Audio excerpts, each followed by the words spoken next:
Pour écrire l'histoire de sa vie, il faut d'abord avoir vécu. Aussi n'est-ce pas la mienne que j'écris. Ayant été atteint, jeune encore, d'une maladie morale abominable, je raconte ce qui m'est arrivé pendant 3 ans. Si j'étais seul malade, je n'en dirais rien.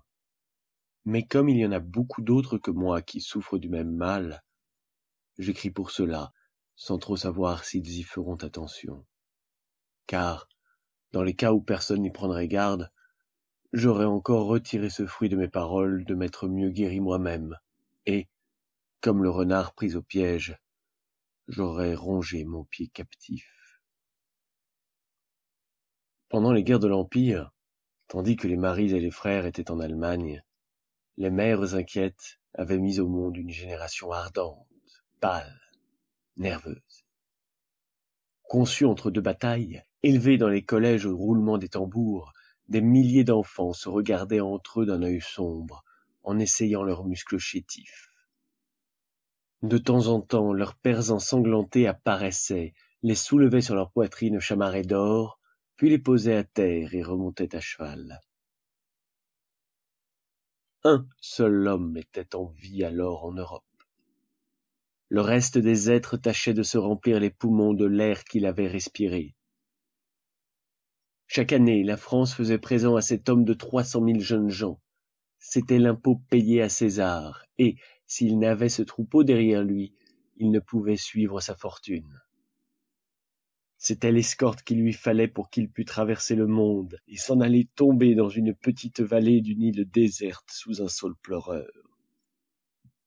Jamais il n'y eut tant de nuits sans sommeil que du temps de cet homme. Jamais on ne vit se pencher sur les remparts des villes un tel peuple de mères désolées. Jamais il n'y eut d'un tel silence autour de ceux qui parlaient de mort. Et pourtant jamais il n'y eut tant de joie, tant de vie, tant de fanfares guerrières dans tous les cœurs. Jamais il n'y eut de soleil si pur que ceux qui séchèrent tout ce sang. On disait que Dieu les faisait pour cet homme, et on les appelait ces soleils d'Austerlitz. Mais il les faisait bien lui-même avec ses canons toujours tonnants et qui ne laissaient de nuages qu'au lendemain de ses batailles. C'était l'air de ce ciel sans tache, où brillait tant de gloire, où resplendissait tant d'acier, que les enfants respiraient alors. Ils savaient bien qu'ils étaient destinés aux hécatombes, mais ils croyaient Murat invulnérable, et on avait vu passer l'empereur sur un pont où sifflaient tant de balles qu'on ne savait s'il pouvait mourir. Et quand même on aurait dû mourir, qu'était-ce que cela ? La mort elle-même était si belle alors, si grande, si magnifique dans sa pourpre fumante. Elle ressemblait si bien à l'espérance, elle fauchait de si verts épis qu'elle en était comme devenue jeune et qu'on ne croyait plus à la vieillesse. Tous les berceaux de France étaient des boucliers, tous les cercueils en étaient aussi, il n'y avait vraiment plus de vieillards, il n'y avait que des cadavres ou des demi-dieux. Cependant, l'immortel empereur était un jour sur une colline à regarder 7 peuples s'égorger. Quand il ne savait pas encore s'il serait le maître du monde ou seulement de la moitié, Azraël passa sur la route. Il l'effleura du bout de l'aile et le poussa dans l'océan. Au bruit de sa chute, les vieilles croyances moribondes se redressèrent sur leur lit de douleur et, avançant leurs pattes crochues, toutes les royales araignées découpèrent l'Europe et de la pourpre de César se firent un habit d'arlequin. De même qu'un voyageur, tant qu'il est sur le chemin, court nuit et jour par la pluie et par le soleil, sans s'apercevoir de ses veilles ni des dangers, mais dès qu'il est arrivé au milieu de sa famille et qu'il s'assoit devant le feu, il éprouve une lassitude sans bornes et peut à peine se traîner à son lit. Ainsi la France, veuve de César, sentit tout à coup sa blessure. Elle tomba en défaillance et s'endormit d'un si profond sommeil que ses vieux rois, la croyant morte, l'enveloppèrent d'un linceul blanc. La vieille armée en chevaux gris rentra épuisée de fatigue, et les foyers des châteaux déserts se rallumèrent tristement. Alors ces hommes de l'Empire qui avaient tant couru et tant égorgé embrassèrent leurs femmes amaigries et parlèrent de leurs premiers amours. Ils se regardèrent dans les fontaines de leur prairie natale, et ils s'y virent si vieux, si mutilés qu'ils se souvinrent de leurs fils, afin qu'on leur fermât les yeux. Ils demandèrent où ils étaient. Les enfants sortirent des collèges, et, ne voyant plus ni sabre, ni cuirasse, ni fantassins, ni cavaliers, ils demandèrent à leur tour où était leur père. Mais on leur répondit que la guerre était finie, que César était mort et que les portraits de Wellington et de Blücher étaient suspendus dans les antichambres des consulats et des ambassades, avec ces deux mots au bas: Salvatoribus Mundi. Alors s'assit sur un monde en ruine une jeunesse soucieuse. Tous ces enfants étaient des gouttes d'un sang brûlant qui avait inondé la terre. Ils étaient nés au sein de la guerre, pour la guerre. Ils avaient rêvé pendant 15 ans des neiges de Moscou et du soleil des pyramides. Ils n'étaient pas sortis de leur ville, mais on leur avait dit que, par chaque barrière de ces villes, on allait à une capitale d'Europe. Ils avaient dans la tête tout un monde. Ils regardaient la terre, le ciel, les rues et les chemins. Tout cela était vide, et les cloches de leur paroisse résonnaient seules dans le lointain. De pâles fantômes couverts de robes noires traversaient lentement les campagnes. D'autres frappaient aux portes des maisons, et dès qu'on leur avait ouvert, ils tiraient de leurs poches de grands parchemins tout usés avec lesquels ils chassaient les habitants. De tous côtés arrivaient des hommes encore tout tremblants de la peur qui les avait pris à leur départ 20 ans auparavant. Tous réclamaient, disputaient et criaient. On s'étonnait qu'une seule mort pût appeler tant de corbeaux. Le roi de France était sur son trône, regardant çà et là s'il ne voyait pas une abeille dans ses tapisseries. Les uns lui tendaient leur chapeau et il leur donnait de l'argent. Les autres lui montraient un crucifix et il le baisait. D'autres se contentaient de lui crier aux oreilles de grands noms retentissants, et il répondait à cela d'aller dans sa grande salle, que les échos en étaient sonores. D'autres encore lui montraient leurs vieux manteaux, comme ils en avaient bien effacé les abeilles, et à cela ils donnaient un habit neuf. Les enfants regardaient tout cela, pensant toujours que l'ombre de César allait débarquer à Cannes et souffler sur ses larves. Mais le silence continuait toujours, et l'on ne voyait flotter dans le ciel que la pâleur des lys. Quand les enfants parlaient de gloire, on leur disait « Faites-vous prêtre ». Quand ils parlaient d'ambition, « Faites-vous prêtre ». D'espérance, d'amour, de force, de vie, « Faites-vous prêtre ». Cependant, il monta à la tribune au hareng un homme qui tenait à la main un contrat entre le roi et le peuple. Il commença à dire que la gloire était une belle chose et l'ambition et la guerre aussi, mais qu'il y en avait une de plus belle qui s'appelait la liberté. Les enfants relevèrent la tête et se souvinrent de leur grand-père, qui en avait aussi parlé. Ils se souvinrent d'avoir rencontré dans les coins obscurs de la maison paternelle des bustes mystérieux avec de longs cheveux de marbre et une inscription romaine. Ils se souvinrent d'avoir vu le soir, à la veillée, leurs aïeuls branler la tête et parler d'un fleuve de sang bien plus terrible encore que celui de l'empereur. Il y avait pour eux, dans ce mot de liberté, quelque chose qui leur faisait battre le cœur, à la fois comme un lointain et terrible souvenir, et comme une chère espérance plus lointaine encore. Ils tressaillirent en l'entendant. Mais en rentrant au logis, ils virent 3 paniers qu'on portait à Clamart.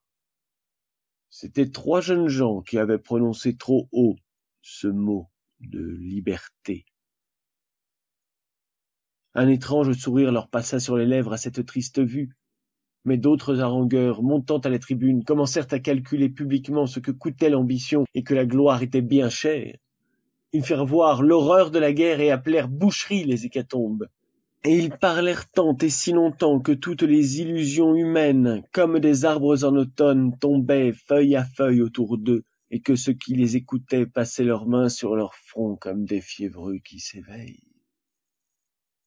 Les uns disaient « Ce qui a causé la chute de l'empereur, c'est que le peuple n'en voulait plus. » Les autres « Le peuple voulait le roi. » Non, la liberté, non, la raison, non, la religion, non, la constitution anglaise, non, l'absolutisme. Un dernier ajouta, non, rien de tout cela, mais le repos.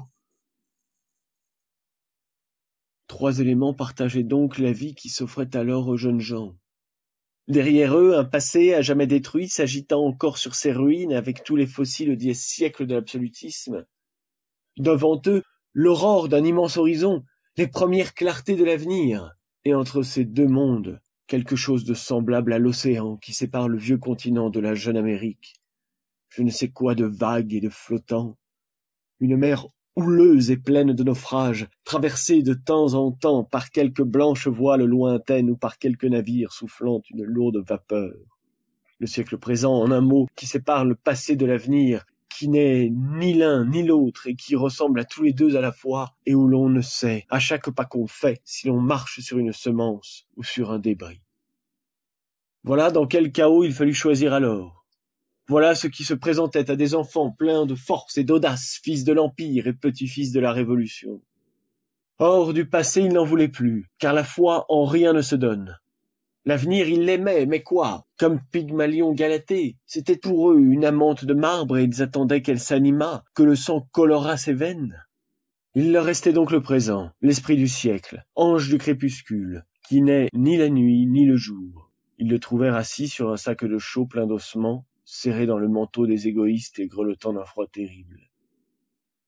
L'angoisse de la mort leur entra dans l'âme à la vue de ce spectre moitié momie et moitié fœtus. Ils s'en approchèrent, comme le voyageur à qui l'on montre à Strasbourg la fille d'un vieux comte de Sarverden, embaumée dans sa parure de fiancé. Ce squelette enfantin fait frémir, car ses mains fluettes et livides portent l'anneau des épousés, et sa tête tombe en poussière au milieu des fleurs d'oranger. Comme à l'approche d'une tempête, il passe dans les forêts un vent terrible qui fait frissonner tous les arbres, à quoi succède un profond silence. Ainsi Napoléon avait tout ébranlé en passant sur le monde. Les rois avaient senti vaciller leur couronne, et, portant leurs mains à leur tête, ils n'y avaient trouvé que leurs cheveux hérissés de terreur. Le pape avait fait 300 lieues pour le bénir au nom de Dieu et lui poser son diadème, mais il le lui avait pris des mains. Ainsi tout avait tremblé dans cette forêt lugubre de la vieille Europe. Puis le silence avait succédé. On dit que, lorsqu'on rencontre un chien furieux, si l'on a le courage de marcher gravement, sans se retourner et d'une manière régulière, le chien se contente de vous suivre pendant un certain temps en grommelant entre ses dents. Tandis que si on laisse s'échapper un geste de terreur, si on fait un pas trop vite, il se jette sur vous et vous dévore, car une fois la première morsure faite, il n'y a plus moyen de lui échapper. Or, dans l'histoire européenne, il était arrivé souvent qu'un souverain eût fait ce geste de terreur et que son peuple l'eût dévoré. Mais si un l'avait fait, tous ne l'avaient pas fait en même temps. C'est-à-dire qu'un roi avait disparu, mais non la majesté royale. Devant Napoléon, la majesté royale l'avait fait, ce geste qui perd tout. Et non seulement la majesté, mais la religion, mais la noblesse, mais toute puissance divine et humaine. Napoléon mort, les puissances divines et humaines étaient bien rétablies de fait. Mais la croyance en elles n'existait plus. Il y a un danger terrible à savoir ce qui est possible, car l'esprit va toujours plus loin. Autre chose est de se dire « ceci pourrait être » ou de se dire « ceci a été ». C'est la première morsure du chien. Napoléon despote fut la dernière lueur de la lampe du despotisme. Il détruisit et parodia les rois comme Voltaire les livres saints. Et après lui, on entendit un grand bruit. C'était la pierre de Sainte-Hélène qui venait de tomber sur l'ancien monde. Aussitôt parut dans le ciel l'astre glacial de la raison.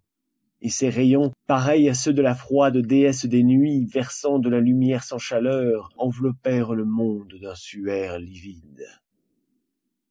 On avait bien vu jusqu'alors des gens qui haïssaient les nobles, qui déclamaient contre les prêtres, qui conspiraient contre les rois.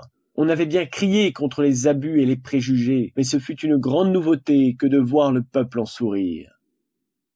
S'il passait un noble, ou un prêtre, ou un souverain, les paysans qui avaient fait la guerre commençaient à hocher la tête et à dire « Ah, celui-là, nous l'avons vu en temps et en lieu, il avait un autre visage. » Et quand on parlait du trône et de l'autel, ils répondaient « Son 4 ais de bois, nous les avons cloués et décloués. » Et quand on leur disait « Peuple, tu es revenu des erreurs qui t'avaient égaré, tu as rappelé tes rois et tes prêtres. » Ils répondaient « Ce n'est pas nous, ce sont ces bavards-là. » Et quand on leur disait « Peuple, oublie le passé, laboure et obéis. » Ils se redressaient sur leur siège et en entendaient un sourd retentissement.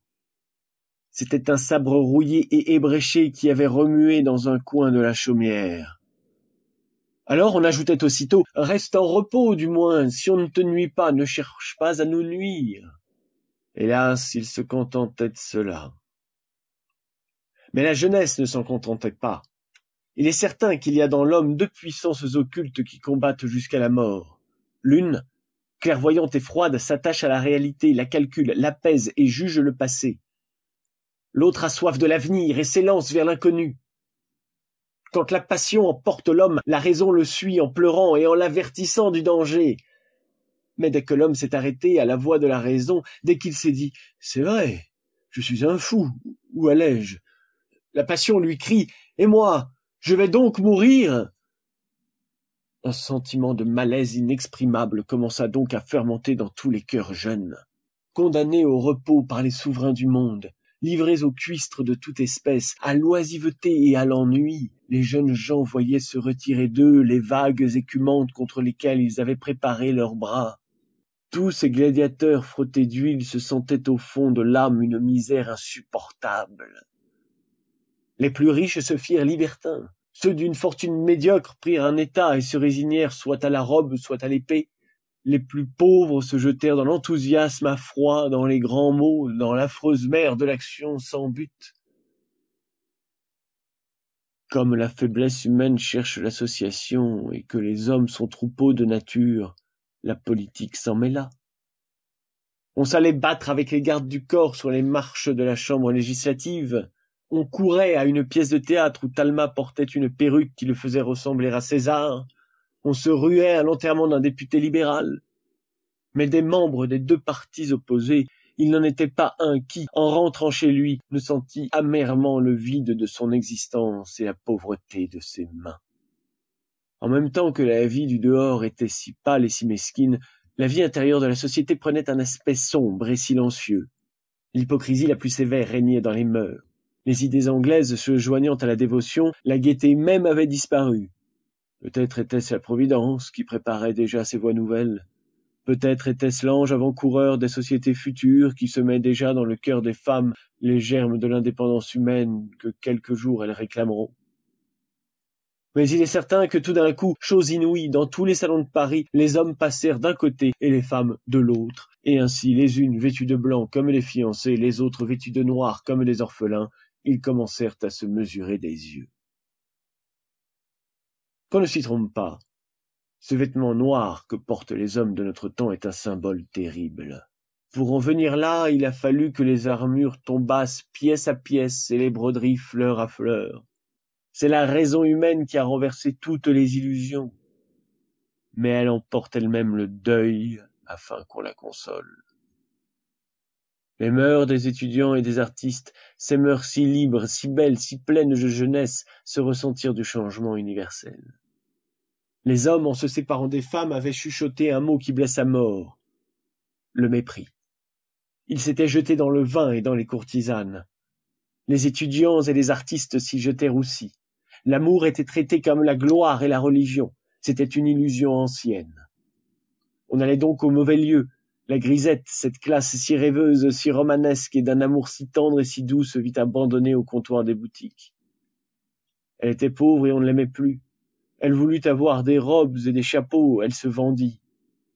Ô misère! Le jeune homme qui aurait dû l'aimer, qu'elle aurait aimé elle-même, celui qui la conduisait autrefois au bois de Verrières et de Romainville, aux danses sur le gazon, au souper sous l'ombrage, celui qui venait causer le soir sous la lampe au fond de la boutique durant les longues veillées d'hiver, celui qui partageait avec elle son morceau de pain trempé de la sueur de son front et son amour sublime et pauvre, celui-là, ce même homme, après l'avoir délaissée, la retrouvait quelques soirs d'orgie au fond du lupanar, pâle et plombé, à jamais perdu, avec la faim sur les lèvres et la prostitution dans le cœur. Oh, vers ces temps-là, deux poètes, les deux plus beaux génies du siècle après Napoléon, venaient de consacrer leur vie à rassembler tous les éléments d'angoisse et de douleurs épars dans l'univers. Goethe, le patriarche d'une littérature nouvelle, après avoir peint dans Werther la passion qui mène au suicide, avait tracé dans son Faust la plus sombre figure humaine qui eût jamais représenté le mal et le malheur. Ses écrits commencèrent alors à passer d'Allemagne en France. Du fond de son cabinet d'études, entouré de tableaux et de statues, riche, heureux et tranquille, il regardait venir à nous son œuvre de ténèbres avec un sourire paternel. Byron lui répondit par un cri de douleur qui fit tressaillir la Grèce et suspendit Manfred sur les abîmes, comme si le néant eût été le mot de l'énigme hideuse dont il s'enveloppait. Pardonnez-moi, ô grand poète, qui êtes maintenant un peu de cendre et qui reposez sous la terre, pardonnez-moi. Vous êtes des demi-dieux et je ne suis qu'un enfant qui souffre. Mais en écrivant tout ceci, je ne puis m'empêcher de vous maudire. Que ne chantiez-vous le parfum des fleurs, les voix de la nature, l'espérance et l'amour, la vigne et le soleil, l'azur et la beauté? Sans doute vous connaissiez la vie, et sans doute vous aviez souffert. Et le monde croulait autour de vous, et vous pleuriez sur ses ruines, et vous désespériez, et vos maîtresses vous avaient trahi, et vos amis calomniés, et vos compatriotes méconnus, et vous aviez le vide dans le cœur, la mort devant les yeux, et vous étiez des colosses de douleur. Mais dites-moi, vous, noble Goethe, n'y avait-il plus de voix consolatrices dans le murmure religieux de vos vieilles forêts d'Allemagne? Vous, pour qui la belle poésie était la sœur de la science, ne pouvait-elle, à elles deux, trouver dans l'immortelle nature une plante salutaire pour le cœur de leur favori? Vous qui étiez un panthéiste, un poète antique de la Grèce, un amant des formes sacrées, ne pouviez-vous mettre un peu de miel dans ces beaux vases que vous saviez faire, vous qui n'aviez qu'à sourire et à laisser les abeilles vous revenir sur les lèvres? Et toi, Byron, n'avais-tu pas près de Ravenne, sous tes orangers d'Italie, sous ton beau ciel vénitien, près de ta chair adriatique, n'avais-tu pas ta bien-aimée? Ô Dieu, moi qui te parle et qui ne suis qu'un faible enfant, j'ai connu peut-être des maux que tu n'as pas souffert, et cependant je crois encore à l'espérance, et cependant je bénis Dieu. Quand les idées anglaises et allemandes passèrent ainsi sur nos têtes, ce fut comme un dégoût morne et silencieux, suivi d'une convulsion terrible. Car formuler des idées générales, c'est changer le salpêtre en poudre, et la cervelle homérique du grand Goethe avait sucé comme un alambic toute la liqueur du fruit défendu. Ceux qui ne le lurent pas alors crurent n'en rien savoir. Pauvres créatures, l'explosion les emporta comme les grains de poussière dans l'abîme du doute universel. Ce fut comme une dénégation de toutes choses du ciel et de la terre qu'on peut nommer désenchantement, ou, si l'on veut, désespérance, comme si l'humanité en léthargie avait été crue morte par ceux qui lui tâtaient le pouls. De même que ce soldat à qui l'on demanda jadis « À quoi crois-tu » et qui le premier répondit « À moi ». Ainsi la jeunesse de France, entendant cette question, répondit la première « À rien ». Dès lors il se forma comme deux camps. D'une part, les esprits exaltés, souffrants, toutes les âmes expansives qui ont besoin de l'infini plièrent la tête en pleurant. Ils s'enveloppèrent de rêves maladifs, et l'on ne vit plus que de frêles roseaux sur un océan d'amertume. D'une autre part, les hommes de chair restèrent debout, inflexibles au milieu des jouissances positives, et il ne leur prit d'autre souci que de compter l'argent qu'ils avaient. Ce ne fut qu'un sanglot et un éclat de rire, l'un venant de l'âme et l'autre du corps. Voici donc ce que disait l'âme. Hélas, hélas, la religion s'en va, les nuages du ciel tombent en pluie. Nous n'avons plus ni espoir ni attente, pas deux petits morceaux de bois noir en croix devant lesquels tendre les mains. L'astre de l'avenir se lève à peine, il ne peut sortir de l'horizon, il y reste enveloppé de nuages, et, comme le soleil en hiver, son disque y apparaît d'un rouge de sang qu'il a gardé de 93. Il n'y a plus d'amour, il n'y a plus de gloire. Quelle épaisse nuit sur la terre, et nous serons morts quand il fera jour. Voici donc ce que disait le corps. L'homme est ici-bas pour se servir de ses sens. Il a plus ou moins le morceau d'un métal jaune ou blanc avec quoi il a le droit à plus ou moins d'estime. Manger, boire et dormir, c'est vivre. Quant au lien qui existe entre les hommes, l'amitié consiste à prêter de l'argent, mais il est rare d'avoir un ami qu'on puisse aimer assez pour cela. La parenté sert aux héritages, l'amour est un exercice du corps, la seule jouissance intellectuelle est la vanité. Pareil à la peste asiatique exhalée des vapeurs du Gange, l'affreuse désespérance marchait à grands pas sur la terre. Déjà Chateaubriand, prince de poésie, enveloppant l'horrible idole de son manteau de pèlerin, l'avait placé sur un autel de marbre au milieu des parfums des encensoirs sacrés. Déjà, pleins d'une force désormais inutile, les enfants du siècle raidissaient leurs mains oisives et buvaient dans leurs coupes stériles le breuvage empoisonné. Déjà, tout s'abîmait quand les chacals sortirent de terre. Une littérature cadavéreuse et infecte, qui n'avait que la forme, mais une forme hideuse, commença d'arroser d'un sang fétide tous les monstres de la nature. Qui osera jamais raconter ce qui se passait alors dans les collèges? Les hommes doutaient de tout, les jeunes gens nièrent tout, les poètes chantaient le désespoir, les jeunes gens sortirent des écoles avec le front serein, le visage frais et vermeil et le blasphème à la bouche. D'ailleurs, le caractère français qui, de sa nature, est gai et ouvert, prédominant toujours, les cerveaux se remplirent aisément des idées anglaises et allemandes, mais les cœurs, trop légers pour lutter et pour souffrir, se flétrirent comme des fleurs fanées. Ainsi, le principe de mort descendit froidement et sans secousse de la tête aux entrailles. Au lieu d'avoir l'enthousiasme du mal, nous n'eûmes que l'abnégation du bien. Au lieu du désespoir, l'insensibilité. Des enfants de 15 ans, assis nonchalamment sous des arbrisseaux en fleurs, tenaient par passe-temps des propos qui auraient fait frémir d'horreur les bosquets immobiles de Versailles. La communion du Christ, l'hostie, ce symbole éternel de l'amour céleste servait à cacheter des lettres. Les enfants crachaient le pain de Dieu. Heureux ceux qui échappèrent à ces temps, heureux ceux qui passèrent sur les abîmes en regardant le ciel.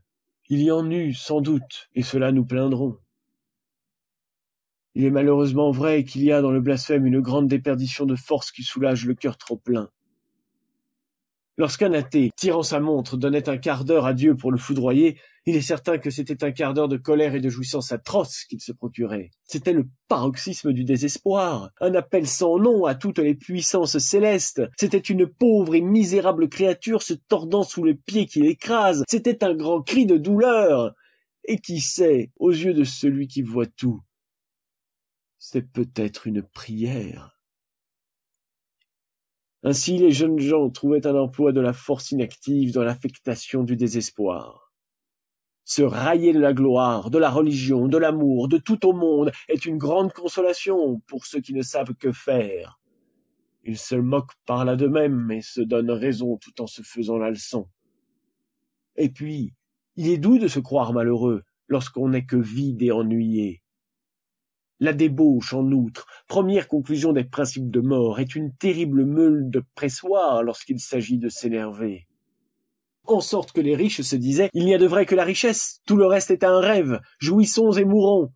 Ceux d'une fortune médiocre se disaient « Il n'y a de vrai que l'oubli, tout le reste est un rêve, oublions et mourons ».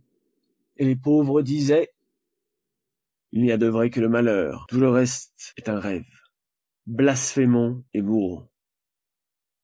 Ceci est-il trop noir? Est-ce exagéré? Qu'en pensez-vous? Suis-je un misanthrope? Qu'on me permette une réflexion. En lisant l'histoire de la chute de l'Empire romain, il est impossible de ne pas s'apercevoir du mal que les chrétiens, si admirables dans le désert, firent à l'État dès qu'ils eurent la puissance. Quand je pense, dit Montesquieu, à l'ignorance profonde dans laquelle le clergé grec plongea les laïcs, je ne puis m'empêcher de le comparer à ces Scythes dont parle Hérodote, qui crevaient les yeux à leurs esclaves, afin que rien ne pût les distraire et les empêcher de battre leur lait. Aucune affaire d'État, aucune paix, aucune guerre, aucune trêve, aucune négociation, aucun mariage ne se traitèrent que par le ministère des moines. On ne saurait croire quel mal il en résulta. Montesquieu aurait pu ajouter « Le christianisme perdit les empereurs, mais il sauva les peuples. Il ouvrit aux barbares les palais de Constantinople, mais il ouvrit les portes des chaumières aux anges consolateurs du Christ. » Il s'agissait bien des grands de la terre, et voilà qui est plus intéressant que les derniers râlements d'un empire corrompu jusqu'à la moelle des os, que le sombre galvanisme au moyen duquel s'agitait encore le squelette de la tyrannie sur la tombe d'Héliogabale et de Caracalla. La belle chose à conserver que la momie de Rome embaumée des parfums de Néron, cerclée du linceul de Tibère. Il s'agissait, messieurs les politiques, d'aller trouver les pauvres et de leur dire d'être en paix.